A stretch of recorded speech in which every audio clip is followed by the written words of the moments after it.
Rashad, why you didn't Anyways, hit me up? What's up, Rashad? Hey, Rashad. What's up, Rashad? Thank you, Rashad. brother, I love you, brother. What's up, Rashad? What it do, boy? Hey, This Rashad. is from Shayla. Shouts out to Shayla, my dog over in San Francisco.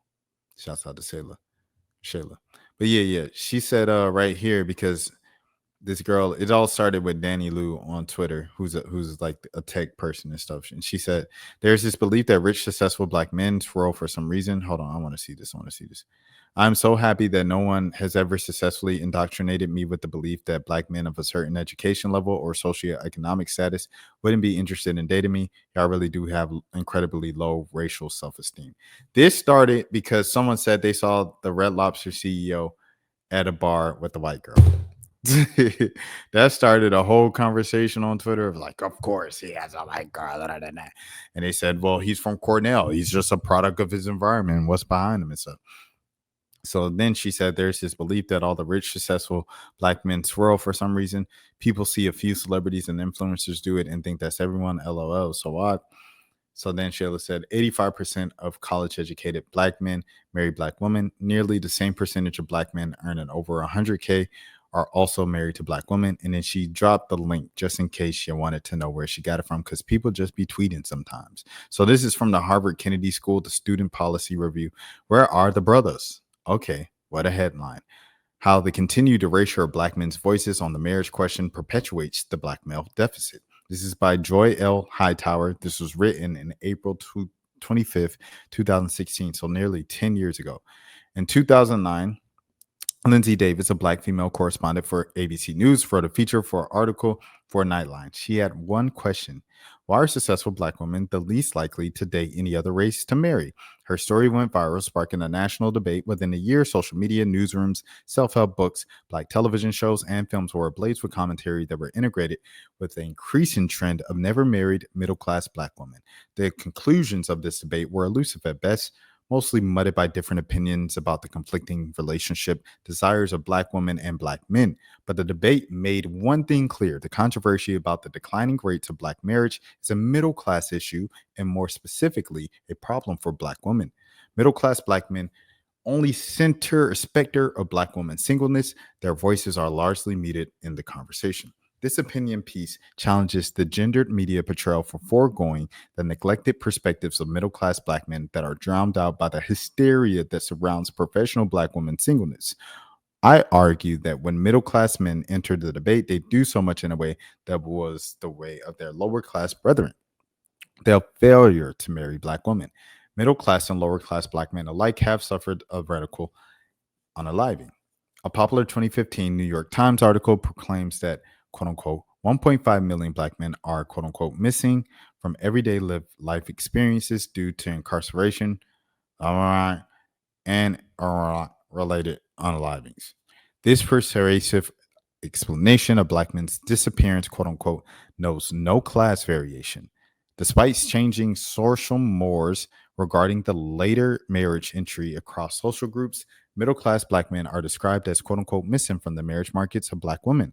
In this way, media narratives link the strength of black men to their marriageability. Black men's relationships decisions, when and whom they marry, have been singled out as a cause of the declining black marriage rates.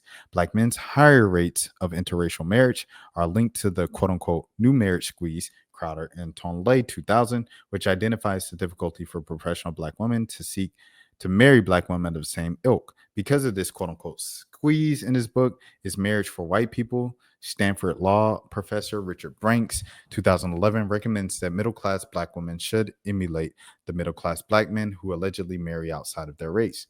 Such a suggestion prods at one of the most debated cultural insecurities of Black America, namely the angst of black men's patterns of interracial relationships. Indeed, it is true. Middle class black men marry outside their race and do so twice as often as black women. However, the statistic fails to take into account the majority of middle class black men marry black women. 85% of college educated black men are related to black women, and nearly the same percent of married black men with salaries over $100,000 are married to black women. Black women are not, quote unquote, all the single ladies, despite the attempts to make the two groups synonymous. The media's perpetuation of the dismal statistics trend about black marriage obscures the entangled roots of white racism, namely its production of intraracial quails as a mechanism of control. I'm so sorry. For example, the riveting 2009 finding that 42% of black women are unmarried made its media rounds while mysteriously unaccompanied by the similar 2010 statistic that 48% of black men have never been married. This quote unquote finding also dismissed the fact that black men and black women marry, though later in the life cycle. But it is no coincidence that the rhetoric pits black men and black women against one another. It's century old plantation logic that now permeates contemporary media narratives about black intimacy. Black women's interpretation of this debate that there are not of quote unquote qualified, read degreed, at least median level income earning black men to marry prevails over what these men think about the marital prospects. As a consequence, we lack adequate knowledge on how this debate has affected the stance of middle class black men on the marriage question. My research explores my issues by drawing on in-depth interviews with 80 middle-class black men between the ages of 25 to 55 about their views on marriage. First, do middle-class black men desire marriage? They want a committed relationship, but are not necessarily thinking marriage right away. This finding supports a recent collaborative study among NPR, the Robert Wood Foundation, and the Harvard School of Public Health that finds black men are more likely to say that they're looking for a long-term relationship, 43%, than black women, 25%. My qualitative analysis provides the quote-unquote why to this statistical trend.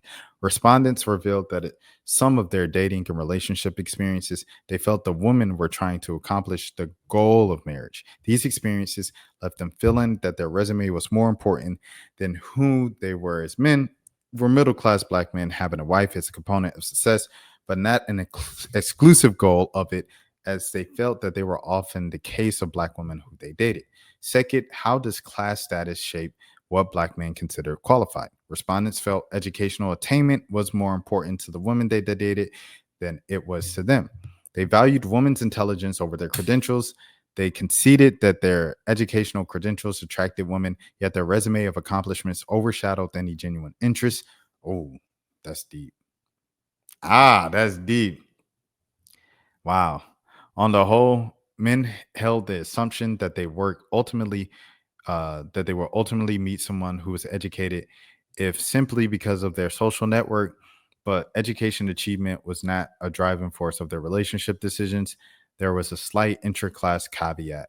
For men who grew up in middle class or attended elite institutions themselves, but were not necessarily from a middle class background. For these men, educational attainment was a strong preference. My preliminary analysis demonstrates that incorporating black men's perspectives into our discussions about marriage allows for the passing of black men and black women's perspectives about what it means to be quote unquote marriageable. Middle-class black men's perspectives about the hodgepodge of mismatched wants and timings between them and black women moves beyond dominant explanations that emphasize the quote-unquote deficit and economic shortcomings of black men. The erasure of black men's voices threatens to uphold the one-sided gender debate about declining black marriage rates and perpetuates a distorted understanding that the marriage question among both black men and black women. So there you have it. There you have it. All in all, to say that it ain't black men's fault about so-and-so, and they actually do marry black women at a rate that you would think so when they reach a particular level. But there are multiple reasons why things don't work out. If you want someone, quote unquote, on your level, you might get someone on your level, but then you just, after a while, realize, I'm only dating this girl because she has a master's degree. I'm only dating this girl because she makes $100,000. I'm only dating this girl because she makes around the same amount of money I have. And I know she's not going to be dependent on me to just provide for every single thing, pay all our bills and pay all our meals and this and that. And then before I know it, I'm like, man, I miss so-and-so. You know why? Because so-and-so, even though they, I had to pay for everything and I had to help them with this or that, they were fun to be around. And we had a lot in common. I don't know. Love, romance, huh? Okay, next up is Jeremy Heck. Jeremy Heck. Rashad, why you Anyway. didn't hit me up? What's up, Rashad? Hey, Rashad. What's up, Rashad? Thank you, Rashad. Brother, I love you, brother. What's up, Rashad? Yeah. What it do, boy? Hey, Rashad.